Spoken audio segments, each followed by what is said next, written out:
Bonjour à tous, nouvelle vidéo sur la chaîne, vidéo un peu... j'ai mis mon cerveau à côté. Voilà, pas de prise de tête, rien du tout, je suis en plein mois de la fantaisie donc j'avoue que j'ai pas trop envie de faire des vidéos hyper travaillées. Donc j'ai vu passer ce tag sur un peu plein de chaînes, mais je l'ai vu surtout sur la chaîne de Manon de Vibrations Littéraires et je me suis dit ça pourrait être sympa de faire ça, voilà, de parler du tag de l'angoisse ou je crois que ça avait un autre nom au début, le tag des raclures, bref, voilà, donc on va vous dire que là on va rentrer dans le lourd. Voilà, ça va pas être une vidéo gentille, mais c'est pas grave. Je pense que ça va être drôle de faire cette vidéo, donc j'ai repris toutes les questions, à savoir, alors, je sais plus qui c'est qui est à l'origine du tag, je vous mettrai tout en barre d'infos, vous inquiétez pas. Donc, c'est un tag avec 12 questions, et il y a des questions gentilles et des questions pas très gentilles. Donc, ne perdons pas plus de temps, je commence avec la première question qui voilà, c'est la plus belle. Je me suis trompée de vidéo. La plus mauvaise lecture lue jusqu'à aujourd'hui. Alors, cette année, enfin en 2021 du moins, j'ai pas eu de mauvaise lecture encore, enfin pas de... Voilà, de râteau, comme on peut... Enfin, parce que là, j'imagine que c'est vraiment le mauvaise lecture, tout ça. Donc, je suis remontée en arrière en 2020 et... Dans cette période, voilà, le mois de la fantaisie a été vraiment catastrophique l'année dernière parce que j'ai lu 2 livres, dont un. Voilà, je vais vous le dire qu'un parce que le deuxième je l'avais pas fini, ça a été un abandon donc ça serait un peu nul de dézinguer un livre que je n'ai pas fini. Mais Le Chant des Cavalières, je l'ai lu jusqu'au bout, même encore maintenant, je sais pas comment j'ai fait. C'était... J'ai pas envie de dire c'était nul ou quoi, parce que chacun a son livre, que voilà, il y a des livres pour tout le monde, mais moi, ça n'a pas du tout marché. J'ai trouvé ça, mais insipide, c'était ennuyant. L'intrigue, elle était... c'était un bateau qui coulait. Franchement, il y avait rien. Et puis alors, je sais pas si c'est le fait que je suis encore traumatisée, que l'auteur ait eu l'affront de nous faire des dragons avec des plumes et pas des écailles. Ça, c'est encore là, c'est encore là. Mais j'ai vraiment détesté cette lecture, je ne l'ai pas aimée, c'était vraiment... C'était pas ouf, c'était pas fini, c'était pas travaillé, enfin pas assez travaillé parce que là non plus j'ai pas envie de désinguer le travail de l'auteur, je veux dire elle a pondu un livre, c'est quand même pas mal, mais ça ne l'a pas fait pour moi, il y a d'autres personnes qui l'ont lu et qui l'ont aimé et je respecte tout à fait leur avis, mais pour moi... C'était vraiment pas ouf. J'attendais des choses beaucoup mieux. J'attendais une intrigue qui avait un peu plus de gueule. Pour moi, il y avait des trucs assez problématiques, je trouve, dans ce livre. Ça m'a pas plu. Vraiment, ça m'a vraiment pas plu. Donc voilà, c'est à ce jour la dernière mauvaise lecture que j'ai lue. Et j'espère, enfin je pense que je vais en avoir encore dans ma vie, mais j'espère vraiment que ça sera dans longtemps. Parce que là, je me régale avec mes lectures. Donc... laissez-moi tranquille, laissez-moi kiffer. Mais c'est vraiment ouais, la dernière mauvaise lecture que j'ai eue, c'était l'année dernière et c'était Le Chant des Cavalières. Désolée pour les personnes qui l'ont aimé, mais pour moi... Ah non, pas du tout. Ensuite, deuxième question, l'auteur que tu ne liras sûrement jamais. Alors l'auteur que je pense que j'ai mis dans ma blacklist depuis le lycée, c'est Émile Zola. Il m'a traumatisée avec Le Bonheur des Dames. Je pense qu'il faudrait que je réessaye un livre de Zola, mais... je pars avec cet a priori, voilà, ce background que j'ai eu, que j'ai pas aimé, j'ai détesté vraiment Au Bonheur des Dames, et du coup j'ai mis ça sur Zola, et puis voilà, enfin du coup c'est... j'ai pas envie, j'ai vraiment pas envie de lire du Zola, alors peut-être que plus tard dans ma vie, voilà, je trouverai un Zola qui, voilà, ça sera une illumination, mais je pense que là, à l'heure actuelle, c'est vraiment l'auteur que je lirai certainement pas avant un bon moment, et ensuite tous les auteurs voilà, qui sont assez connus en contemporain, voilà, tout ce qui est Musso, Lévy, tout ça, c'est des choses que je lirai très probablement jamais, vu que le contemporain n'est pas du tout un style de lecture que j'aime pour l'instant. Là aussi c'est encore à prendre avec des pincettes, s'il faut dans 10 ans j'en aurai envie et ça sera mon nouveau style de prédilection, mais là pour le coup c'est vrai que tous les auteurs qui sont vraiment cantonnés au contemporain, voilà. Ce n'est pas un genre de livre que je lis, donc c'est des auteurs que je ne lirai probablement jamais. Ensuite, la pire vidéo que tu penses avoir fait. Alors, je suis du genre un peu... je sais pas comment dire, perfectionniste, j'aime pas encore ce terme, mais vraiment, en fait, tout ce que je poste sur ma chaîne, c'est un minimum travaillé et que je suis contente en fait de moi, de la vidéo et du montage que j'ai fait.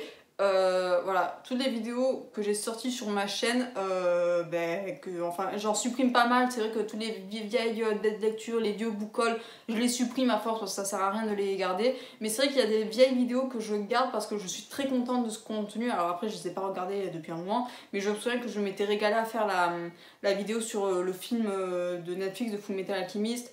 Je vous avais parlé aussi de manga à une époque, enfin... Vraiment, il y a des vidéos que je garde parce que je les affectionne beaucoup même si elles sont vieilles, je les laisserai, je pense, encore un bon moment sur ma chaîne. Mais voilà, toutes les vidéos que je fais, en mon sens, moi, tant qu'elles me plaisent, c'est l'essentiel en fait.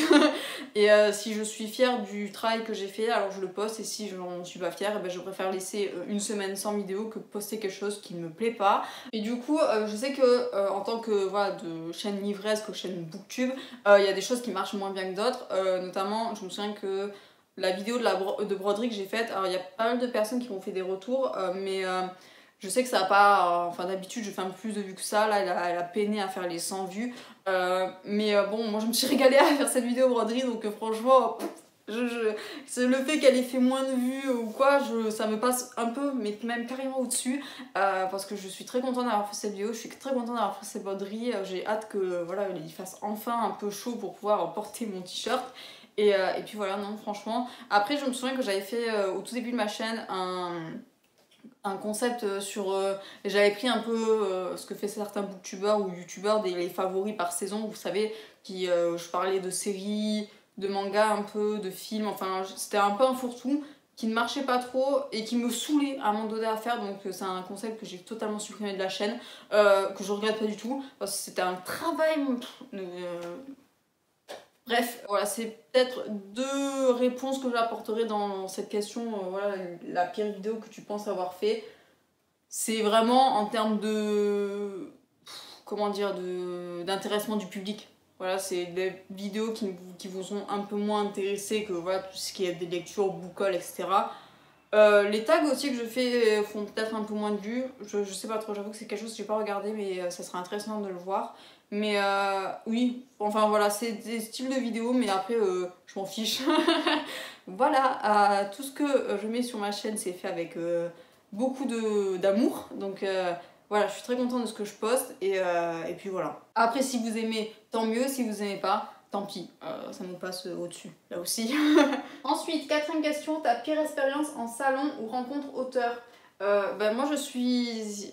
Vous avez rien à voir de conscient là, parce que j'ai jamais... Enfin j'ai jamais... j'ai été très rarement à un salon livresque. Quand j'étais à Marseille, enfin j'étais dans une petite ville, j'étais jeune, enfin il n'y avait rien autour du livre. Quand je suis arrivée à Montpellier, voilà, j'ai commencé à m'intéresser. Je suis allée 2-3 fois au salon du livre de Montpellier qui se passe normalement là en juin, je crois. J'y suis allée aussi avec quelques booktubers, c'était très sympa aussi cette journée. Voilà, j'ai pas de grands salons comme Livre Paris, comme Épinal, comme Montreuil. J'y suis jamais allée encore et je suis trop déçue parce que franchement, c'était l'année dernière, c'était les années où je pouvais y aller parce que voilà, je suis indépendante, je gagne ma vie. Là, il y a encore 2-3 ans, j'étais en études, donc je pouvais pas me déplacer pour ce genre d'événement parce qu'il fallait réserver des billets de train, il fallait réserver du temps, enfin je pouvais pas. Et là, alors que je suis dans la vie active, que je peux poser 2-3 jours de congé, que j'ai de l'argent, tout ça, je peux pas y aller. Saleté de Covid. Mais ouais, je suis déçue, donc c'était, voilà, ça commence, je peux y aller là, j'ai les capacités d'y aller, mais c'est juste que le virus me dit un stop. Voilà, je suis déçue, mais j'ai rien d'autre à vous dire de plus parce que j'ai juste fait le salon du livre de Montpellier. Je suis allée une fois en dédicace à Paris quand j'étais en stage pour rencontrer mon idole, Donato Carissi. Cet homme est juste grandiose. Mais j'ai pas de mauvaise expérience, à part peut-être moi-même qui était stressée comme une tarée. Ah, j'ai vu aussi le tandem là, Nine, Emily et Alison elles étaient toutes les trois en train de dédicacer leur livre parce qu'elles étaient en même temps. C'était à Montpellier aussi, mais c'était aussi une très belle expérience, donc Enfin, voilà, j'ai pas de mauvaises rencontres, comme on peut dire. Mais voilà, ça s'est tout le temps très bien passé. Même le salon du livre à Montpellier, j'ai rencontré des auteurs et des gens juste géniaux. Donc franchement, c'est... Voilà, j'ai envie de garder cet esprit-là. Le prochain, enfin j'aimerais beaucoup aller à Épinal, vraiment au salon de l'imaginaire, j'aimerais tellement y aller, mais là bon c'est une logistique pour y aller là-haut, mais c'est n'importe quoi. Mais ouais, dès que on aura la possibilité, voilà, que les salons réouvriront, qu'on pourra y aller, je pense que j'en ferai vraiment, mais voilà, là c'est pas le moment, dommage. Mais oui, c'est dans mes to-do list, je veux faire des salons, je veux le faire, mais je peux pas. Donc après, je veux pas faire des salons pour avoir des mauvaises rencontres, s'il vous plaît. Hein. Moi, je veux juste rencontrer des gens, mais ouais, c'est quelque chose que j'ai envie de faire, vraiment. Et voilà. Mais désolé pour vous, pas de mauvaise expérience. Ensuite, on arrive à la question, tout le monde a adoré ce livre, sauf toi. Alors là, j'ai dû remonter, hein, parce que en général, je suis pas contre les gens. Enfin, bon, il y a peut-être le Chant des Cavalières, si on peut le dire, s'il y en a qui ont adoré, les Faucons de Ravera aussi. Il y en a beaucoup qui ont adoré, moi je l'ai abandonné. Enfin, mais il y a un livre, quand je cherchais, qui m'a sauté aux yeux, c'est Phobos. Oh, les gars, mais... Pourtant, j'ai lu les 3 tomes. Hein. J'ai pas lu le dernier parce que pour moi, il sert à rien. Mais oh là là, déjà, comment j'ai eu la force de lire 3 livres. Mais moi, j'ai pas du tout compris l'engouement qu'il y avait derrière. Enfin, si, je l'ai compris parce que voilà, ça réunit beaucoup de choses. Ça réunit voilà, un peu de la SF, ça réunit de la romance, ça réunit voilà, tout ce qui est speed dating, tout ce qui est. Comment dire. Les shows télévisés là, je sais plus comment ça se dit, comme les Marseillais, tout ça, enfin. Voilà, ça réunit beaucoup de choses qui plaît aux générations voilà, qui arrivent et à ma génération. Enfin voilà, il y a des codes qui font que voilà, ça plaît. Mais alors moi, ça me passe au-dessus là aussi. Mais oh là là, mais le nombre de fois que j'ai eu envie de gifler les persos. Mais après, je sais que l'auteur a joué justement beaucoup sur les clichés. Mais alors, je sais pas, moi l'intrigue elle m'a pas du tout plu. Enfin, c'était pas ouf quoi, enfin, et ça a fait tout un pataquès. Je me souviens qu'il y avait eu des vidéos de booktubeurs et tout qui s'étaient mis ensemble pour faire des scénarios. Trop de choses pour moi. Et là ça va sortir en BD si je crois bien maintenant. Moi je comprends pas.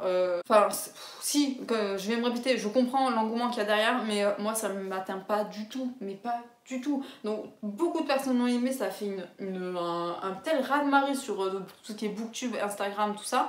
Mais alors moi ça a pas du tout pris, hein. Moi c'est pas du tout ce que j'aime. Déjà la SF c'est pas ouf, la romance alors encore plus. Alors, mais quand vous me mettez 12 adolescents dans un vaisseau spatial et qui doivent tous se draguer, voilà. Hein. En fait moi j'avais commencé Phobos juste parce qu'il y avait l'intérêt espace et moi je suis passionnée d'espace. Donc voilà, je pensais qu'il allait avoir un peu plus de contenu scientifique, mais je pense que... Je sais pas comment j'ai fait pour en arriver là, mais c'est pas grave. Voilà, donc je savais que c'était vraiment pas ce genre de livre, mais bon, tant pis, je voulais essayer. Et j'étais dans ma phase aussi début de booktube, si je me souviens bien. Donc c'est vrai que je cherchais beaucoup ce qui me plaisait, ce qui me plaisait pas, tout ça. Donc bon, voilà, on fait des tests, ça réussit ou ça échoue, c'est pas grave. Mais voilà, moi, Phobos... Quelle angoisse ce livre, c'est... Non, pas du tout, pas du tout, pas du tout. Ça m'a pas du tout plu. Si ça vous a plu, tant mieux. Mais moi, ça m'a pas... Voilà, ça m'a pas plus transcendé que ça. Voilà, je vais m'arrêter là parce que j'ai pas envie d'en reparler. Je l'avais quasiment oublié ce livre, donc je veux pas. Ensuite, tout le monde a détesté ce livre, sauf toi. Alors, comme je l'ai dit, je suis pas trop... Enfin... En général, les livres que je lis, il y a quand même un bon retour du public. Enfin, il y a des gens qui l'ont aimé aussi, tout ça. Mais alors, il y a un livre qui, je crois... alors, c'est pas que tout le monde l'a détesté, c'est que tout le monde pensait que c'était autre chose. Je l'ai quelque part, il est là-haut. Il s'agit du spin-off La musique du silence de Patrick Rothfuss de la saga du nom du ventre que j'ai aux éditions Brajlon. C'est en fait tout le monde, je pense, s'attendait à ce qu'il y ait coiffe, à ce qu'il y ait un début d'intrigue sur le tome 3 qui se fait beaucoup attendre. Mon dieu, le tome 3 à quand? Du coup, il y a beaucoup de personnes qui ont été déconcertées par ce livre et il le dit lui-même, l'auteur, dans la postface, que c'est pas un livre pour tout le monde, que c'est pas un livre voilà, qui peut plaire à tous les lecteurs du nom du vent. Voilà, c'est très de niche. Je veux dire, c'est un livre où il n'y a aucun dialogue, c'est que de la description. On est dans la tête de Ori, qui est un des personnages secondaires de la saga du nom du vent. Voilà, on en apprend un peu plus sur les bas-fonds de l'université, comment ça se passe, tout ça. Ça en fait, au lieu de nous apporter des réponses, ça agrandit encore le mystère qu'il y a autour de, voilà, de tout ce qui se passe à l'université, de tout le monde en fait sur lequel est construit le nom du vent. Voilà, ça mystifie encore plus de choses. Alors on a quelques petits trucs, quelques petits, voilà, pas indices, mais quelques voilà, petites phrases qui font que voilà, tu te dis, ah, peut-être que ça dans le tome 3. Mais encore, c'est très très vague. Voilà, le nom de Quoth n'apparaît nulle part, même Ori ne le prononce jamais. Elle parle jamais, cette gamine, elle est toute seule, et c'est très oppressant, c'est très huis clos. Et puis voilà, être dans la tête de Ori, c'est pas facile, elle est un peu tordue cette gamine, enfin cette gamine, on sait même pas si c'est une gamine en fait. Donc voilà, il y a beaucoup de personnes qui n'ont pas du tout accroché à la musique du silence. Moi ça, j'ai beaucoup aimé, j'ai beaucoup aimé vraiment. Voilà, de toute manière, tout ce qui se rapproche du nom du vent, à quand le tome 3? Je veux le tome 3 en fait. Donc voilà, je dirais pas que tout le monde l'a détesté, mais je dirais que voilà, beaucoup de lecteurs du nom du vent n'ont pas tellement compris l'intérêt, je pense, de ce livre-là. Voilà, après, il y a des gens qui ont aimé, qui n'ont pas aimé, mais moi, vraiment, je l'ai beaucoup aimé. Et voilà, je suis très très contente de me les procurer parce que j'ai tardé. Et voilà, j'espère bientôt vous parler du tome 3. Hein, j'espère être vivante quand le tome 3 sortira. Je veux le tome 3. Ensuite, la pire fin de livre que tu aies lu. On parle de Shingeki no Kyojin ou pas? En plus, mais l'auteur qui a fait 8 pages de plus là, il aurait jamais dû les faire. Vraiment, il aurait jamais dû les faire. C'est. Ah non, ça aurait. Déjà que le 139, je vous l'ai dit dans mon vlog Shingeki no Kyojin, c'était pas ouf. Mais alors, faire 8 pages de plus. Encore, j'ai vu une traduction que. Pas la traduction officielle, qu'une traduction bancale, mais. Bref, je vais pas reparler de Shingeki no Kyojin maintenant. Je vais attendre vraiment de vous faire une vidéo spéciale sur le manga quand l'anime sera fini, quand je me serai tout maté, tout lu, tout ça. Mais voilà. C'était pas ouf, vraiment. Sinon, il y a quelque chose, c'est... En fait, j'ai fini un manga l'année dernière et je m'étais pas rendu compte que c'était la fin. Donc j'étais là toutes les semaines à actualiser jusqu'à me rendre compte qu'il y avait écrit Final Chapter. Je sais pas lire, mais c'est The Promised Neverland. Alors là, la fin elle est géniale, mais en fait, je m'attendais à un chapitre de plus, à un épilogue en fait, qui n'est jamais venu, et parce que c'était le dernier chapitre, et j'ai passé, je crois, un mois à venir toutes les semaines en mode il est où le chat prochain? Il est où? J'ai pas compris que c'était la fin, vraiment, pour moi, il manquait un chapitre. Voilà, il manquait un chapitre de plus. Je sais pas trop comment vous dire pourquoi, mais c'est qu'après, quand j'ai voulu le relire, je me suis dit, mais attends, mais j'ai loupé une info, c'est pas possible. Que j'ai vu que à la dernière double page, ouais, il y avait écrit Final Chapter, quoi. J'étais là. Ah! D'accord, bon, ben j'attends depuis un mois pour rien. Mais sinon, la fin elle-même, elle est géniale. The Promised Neverland, c'est un vraiment très très bon manga. J'attends qu'il sorte dans une édition un peu pimpée, je pense, comme Fullmetal Alchemist ou Shingeki no Kyojin, parce que je pense très certainement que ça va sortir comme ça. Bon, peut-être pas, je me fais des idées. Mais voilà, je pense que si je me les achète, ça sera voilà, dans une édition un peu spéciale. Mais vraiment, très très cool ce manga, je vous recommande à 100%. Mais j'avoue que la fin, j'étais comme ça en mode... Bah alors, il manque un truc là, non? Mais donc voilà, je vous recommande, c'est pas une mauvaise fin en soi, c'est juste que voilà, j'étais surprise. Et Shingeki no Kyojin, eh ben... J'attends de vraiment voir la vraie traduction des... Enfin...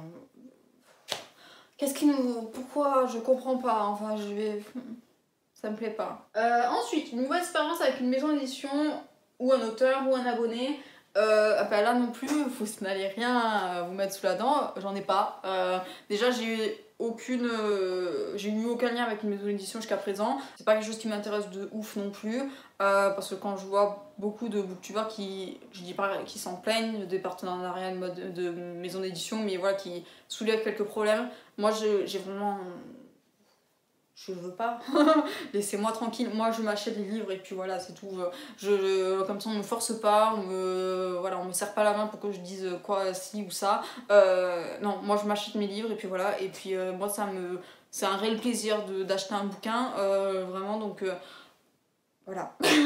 Après, je dis pas non, hein, mais moi j'ai pas envie de me prendre la tête en fait, vraiment, c'est... voilà, Booktube c'est une passion avant tout. Voilà, le jour où ça me prendra vraiment la tête, vous ne me verrez plus. Mais là, pour moi, tout se passe bien. Et puis voilà, c'est essentiel. Avec un auteur, là non plus, j'en ai pas rencontré de ouf. J'ai rencontré Christelle Dabos, j'ai rencontré Alison, Nine, tout ça. J'ai rencontré Alain Damasio, Donato Carissi. Mais c'était à chaque fois que des super belles expériences, donc j'ai rien à dire de plus, quoi. Enfin, c'est... Voilà, moi je veux aller en salon, c'est tout ce que je demande. Mais ouais, voilà. Et puis avec un abonné, là non plus, moi je pense que Booktube est l'une des communautés les plus bienveillantes de ce que j'ai pu voir, hein, que ce soit dans YouTube Gaming, YouTube Beauté, tout ça. J'ai jamais eu... enfin moi j'ai jamais eu de commentaires méchants voilà, ou qui te critiquent comme ça, jamais. J'ai eu peut-être un ou deux commentaires qui n'étaient pas d'accord avec moi, mais dans ces cas on discute. Enfin vraiment, j'ai jamais eu de commentaires méchants et j'ai jamais eu de personnes qui venaient me voir pour m'insulter ou quoi. Pas du tout. J'ai jamais eu de problème avec d'abonnés, rien du tout. Pour moi, c'est vraiment, j'ai rencontré des personnes via YouTube ou Instagram qui sont juste hyper gentilles, avec lesquelles je parle de livres et tout. Enfin, pour moi, c'est à des années-lumière. Donc, oui, je pense que Booktube et. Alors, peut-être pas Bookstagram, je sais pas trop, parce que je suis quand même beaucoup plus loin de Bookstagram que de Booktube. Mais ouais, je pense que c'est l'une des communautés les plus bienveillantes. Après, peut-être que je me trompe, hein, parce que je vois des fois. Comment elle s'appelle, Nina de Nina Quill, voilà, qui des fois se fait un peu pas victime, mais voilà, parce qu'elle parle de certains sujets, tout ça. Mais voilà, enfin moi, de mon expérience à moi, j'ai jamais eu de problème et de soucis, donc voilà, et je croise les doigts pour que ça continue, évidemment, mais non. Donc désolée pour vous, mais non, bah, tout se passe bien dans ma vie. Hein. Ensuite, un livre que tu as encensé, je sais plus lire, en chronique et que tu as surestimé. Alors moi je pense que c'est tout ce qui peut être lecture influencée, vous savez, où on lit un livre qui parle beaucoup de lui sur un instant T, et quand tu le lis au même moment, je dirais pas que t'as pas envie de t'attirer voilà, des commentaires méchants en disant que ça t'a pas trop plu, tout ça, mais ça influence ton avis, et c'est vrai que quelques jours ou quelques mois plus tard, quand tu y réfléchis, tu te dis c'était pas ouf en fait, parce que justement il y a tout ce qui s'était passé autour qui retombe, voilà, on parle beaucoup moins voilà, de ce livre, tout ça, donc mais oui, donc je pense que c'est tout ce qui est voilà, lecture influencée, par exemple La Passe Miroir. Moi je me souviens, alors c'est une très belle saga, je dis pas ça, mais je l'ai vendu alors que la fin, c'était pas ouf, c'était pas... Et je me souviens que je l'avais vraiment vendu. Mais voilà, je pense que déjà il faut vendre un livre quand on a vraiment lu toute la saga. Parce que voilà, ça peut être comme voilà, La Passe Miroir ou le dernier tome, voilà, c'est pas ouf. Qu'est-ce que... Il y a tout ce que... Ouais, moi c'est tout ce qui est livre influencé. Après, il peut y avoir l'inverse. Hein. Moi je me souviens que Six of Crows, franchement, ça a été. Je vous le revends encore si vous voulez. Et pareil, là je suis en train de tomber sur Red Rising, mais pour moi ce sont des perles. Et donc ça a double tranchant. C'est vrai que moi j'ai plutôt envie de me dire, j'ai pas envie d'écouter les avis des autres parce que ça m'influence tout ça et que j'ai pas envie de dire. Voilà, des choses, voilà, de vendre un livre alors que quelques mois après avoir bien réfléchi, je me suis dit, bah, en fait non, pas ouf. Mais d'un autre côté, après, on tombe sur des pépites. Voilà, donc Six of Crows et Red Rising, c'est juste, voilà. Après, qu'est-ce qu'il y a ouais, j'ai beaucoup parlé aussi des livres de booktubers, j'ai été influencée par ça, alors que, après, c'était dans une époque où je me cherchais encore dans mon style littéraire, mais là, le serment le pacte d'Emma, je pense que je vais très probablement le retirer de la bibliothèque. Pareil pour Le souffle de Vida, ce sont plus des livres et des styles qui me plaisent, donc voilà, là, il y a quelques années, je vous les avais vendus parce que c'était trop bien. Là, je le relis, je trouve ça pas ouf, donc voilà. Après, je sais pas trop ce qu'il y a là. Il y a Illuminae, genre, que je vous avais... Bon, le tome 2, il m'avait beaucoup moins plu, mais je pense que je vais les retirer aussi de ma bibliothèque parce que je lirai jamais le tome 3, ça sert à rien, donc voilà. Et non, après, les Shadows of Magic, c'est mitigé un peu, mais j'ai bien aimé au final. Ouais. Non, enfin voilà, donc c'est voilà, tous les livres auxquels on entend beaucoup parler d'un coup comme ça et que un mois après c'est fini. C'est pour ça aussi que j'ai énormément peur des livres de la maison d'édition de Saxus, parce qu'on en parle, on en parle, on en parle, on en parle, on n'arrête pas d'en parler. Moi ça me fait peur. Moi il n'y a que, voilà, y a que le prieuré de l'Oranger qui m'a plu. J'avais commencé à une maison, ça n'a pas plu. Là je me suis procuré un autre livre, je vous parlerai dans un book haul ou quoi. Mais voilà, moi cette maison d'édition, les livres de cette maison d'édition me font très très peur. Donc je sais pas. Bon, je le prends avec des pincettes.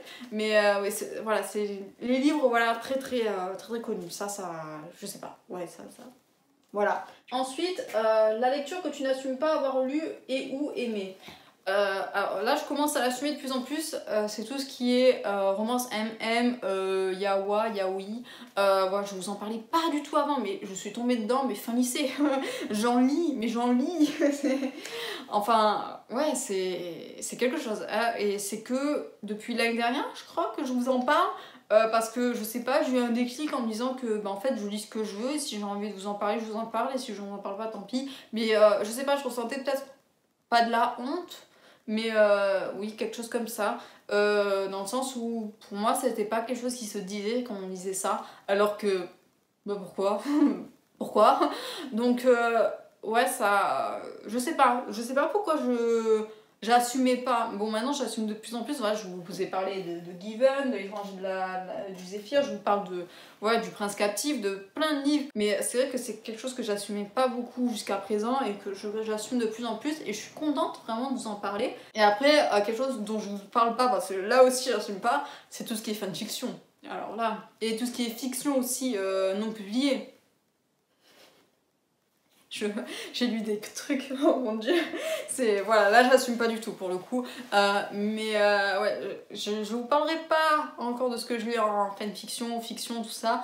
Mais c'est vrai que c'est des choses que j'assume pas trop à vous en parler parce que j'ai été moi-même écrit. Enfin, j'ai publié des fanfictions et des fictions. C'est vieux ça aussi. Alors là, si je relis ça, mais. J'ai honte. Et alors que ça devrait même pas, n'importe quoi. Mais ouais, j'assume pas trop. Hein. Même parce que vous parlez d'écriture en général, c'est pas quelque chose que j'assume beaucoup. Parce que je commence beaucoup de trucs, je le finis pas forcément. Et ouais, non, j'assume pas trop. Donc après, ouais, ça vient voilà, avec le temps hein, d'en parler librement. Mais ça viendra. Mais ouais, c'est tout ce qui est voilà, amateur, fanfiction, fiction, c'est encore trop pour moi. Donc je vous en parle pas maintenant. Mais oui, vraiment, j'adore. Il y a des fois où je me couche à des heures aussi parce que je suis tombée sur une fanfiction. Et puis voilà, vous m'avez perdu. Donc ouais. J'assume pas trop, mais j'assumerai dans le futur. Voilà. En tout cas, c'est quelque chose sur lequel je travaille de plus avoir de choses que j'assume pas. Donc voilà, à voir. Ensuite, ce qui est très rapidement rédhibitoire pour toi dans un roman et peut provoquer un abandon immédiat. Alors, tout ce qui est romance, alors romance, c'est-à-dire j'ai des moods où je suis dans la romance, où j'aime bien en lire. Mais bon, c'est un mois dans l'année. Donc c'est vrai que quand je suis pas dans ce mood-là et que la romance est beaucoup trop présente, ça me saoule, j'abandonne. Tout ce qui est ensuite, comment dire, en fait j'ai un style de lecture, c'est-à-dire que moi il faut que j'ai un personnage. Il faut que j'ai un personnage auquel je m'attache énormément. Et c'est pas forcément le personnage principal, là, ça peut être un personnage secondaire qu'on voit de temps en temps. Mais moi j'ai besoin de ce lien pour qu'il y ait un coup de cœur en fait.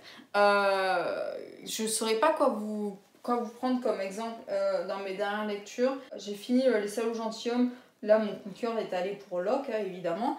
Qu'est-ce que j'ai lu aussi dans ce qui est manga Given, c'est où ils ont des noms imprononçables. Ueonama, voilà. L'étranger du Zéphyr, Mio, 100%. Red Rising, Sévro, oh, et Daro, mais Sévro encore plus, franchement. Et qu'est-ce que j'ai à vous dire Sister Frost, Kaz, à tous les coups. Alors c'est plus souvent des mecs que des filles parce que j'ai beaucoup de mal avec les filles, mais ouais, dans Hunger Game, j'ai eu comment il s'appelle le pote de Snow dans le tome 0, j'ai eu un gros coup de cœur aussi pour ce personnage secondaire. Je sais plus comment il s'appelle. Mais ouais, c'est. Voilà, il faut que j'ai un. Pour que je sois vraiment hypée, il faut que j'ai un personnage vraiment très très fort, très très puissant. Je sais plus ce que j'ai lu dernièrement. Dans les Chroniques de Rennes, Aken. 100% Aken, c'est un... Je l'adore, je le kiffe. Dans la guerre du pavot que je suis en train de lire, j'ai deux personnages, Kitaï et Neza, que j'aime beaucoup. Voilà, c'est... Moi, si j'abandonne un livre, c'est que vraiment l'intrigue ne tient pas et que j'ai aucun personnage vraiment auquel me rattacher. C'est le style d'écriture, ça dépend. J'ai des périodes où un style voilà, très soutenu, tout ça, ça me dérange pas.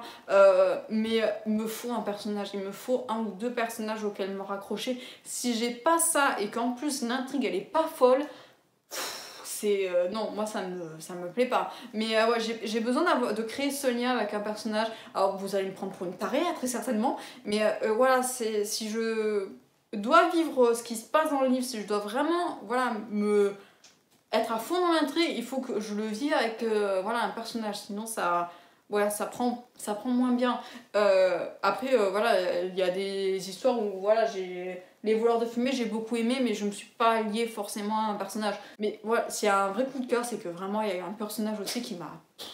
Donc ouais, les personnages, c'est... ouais, il faut qu'ils envoient. Même pas forcément, comme j'ai dit, il a même pas besoin d'être présent à toutes les pages, c'est pas obligatoirement un personnage principal, mais j'ai besoin d'avoir ce truc. Je sais pas pourquoi, mais ouais, s'il y a pas de bon personnage, ouais non, ça tient pas, et puis du coup, soit je finis le livre mais je suis déçue, soit j'abandonne et puis voilà. Ensuite, la dernière question, tu en attendais une claque et finalement c'est une énorme déception. Je reparle de Shingeki no Kyojin ou pas? Ah, j'en peux plus. Ouais, bah là, en fait, je vous avais tourné cette vidéo un peu avant, mais j'avais vu le rush, ça faisait 1h30. Je sais pas ce que j'ai foutu pour que ça dure 1h30. Donc je me suis dit, je poste rien cette semaine-là, il est hors de question, je monte une vidéo de 1h30, c'est pas possible. Donc là, voilà, c'est pour ça que j'ai retourné cette vidéo, que je sais à peu près les réponses et les questions. Et donc là, j'avais prévu de vous parler de la passe miroir. Hein. Vraiment, la passe miroir, la fin, ça m'a... en soi, la fin, elle est belle, mais toute l'intrigue autour des échos, tout ça, ça m'avait pas du tout pris sur moi. Donc voilà, c'était pas ouf. Mais là, après les 8 pages bonus qu'il nous a créé l'auteur, là, Isayama, j'ai pas les mots. Pourquoi il les a faites, en fait? Je comprends pas. Bon, ça me tue. Ah, Et déjà que la fin en soi de Shingeki no Kyojin n'était pas folle, mais alors en plus les autres pages. Parce que ça, on pouvait se le faire que tout seul, hein, pas besoin de me confirmer. Enfin, quitte à faire 8 pages, autant qu'elle soit badass, quoi, autant qu'elle ait le coup. Là, ça sert à rien, quoi. J'aurais préféré ne jamais les regarder, en fait. Donc bon, voilà. Moi, il faut que ça décante, t'as vraiment Shingeki no Kyojin, parce que je pensais qu'encore que ça allait là, mais ça fait plus de 1 mois, ça va faire 2 mois que c'est fini, ça passe pas. Vraiment, c'est encore là. Hein. Je sais pas si c'est parce que j'en ai reparlé à quelqu'un récemment et que du coup ça a ravivé la fin et les souvenirs que j'ai pas encore digéré, mais bref, ça aurait pu être un chef-d'œuvre au final. C'est un très très bon manga, mais voilà, la fin... Je vais pas en dire plus parce que je voudrais pas spoiler ce qui se passe. Voilà, si vous suivez l'animé, bah attendez, je crois janvier, je crois que ça reprend, ou décembre. Ça va être tout pour cette vidéo, j'espère que ça vous aura plu. Voilà, j'essaie d'oublier la dernière question parce qu'elle m'a miné le moral, j'en peux plus. Non, on finit sur la bonne humeur. J'espère que cette vidéo vous aura plu, que voilà, mes réponses... vous auront apporté quelque chose. Voilà, c'était une vidéo sans prise de tête. J'aurais dû la faire la semaine dernière, mais finalement j'ai eu la flemme. Non, franchement, voilà, c'est le genre de vidéo que j'aime bien faire, voilà, histoire de détendre un peu, tout ça. Donc bon, ça m'a permis de me rappeler de mauvaises lectures. C'était pas une bonne vidéo en fait. Hein. Donc, j'espère que tout va bien dans vos vies. Parce que là, ça y est, ça commence à aller un peu mieux, la situation... extérieur, j'ai envie de dire. J'espère que vous passez un bon mois de la fantaisie pour ceux qui participent. Moi, je suis en train de faire un vlog. Comment vous dire que c'est pas glorieux, hein, mais voilà, vous verrez ça la semaine prochaine. En attendant, je vous souhaite à tous un très bon week-end, une très belle semaine, ainsi de suite, et bien évidemment d'excellentes lectures. Bye bye!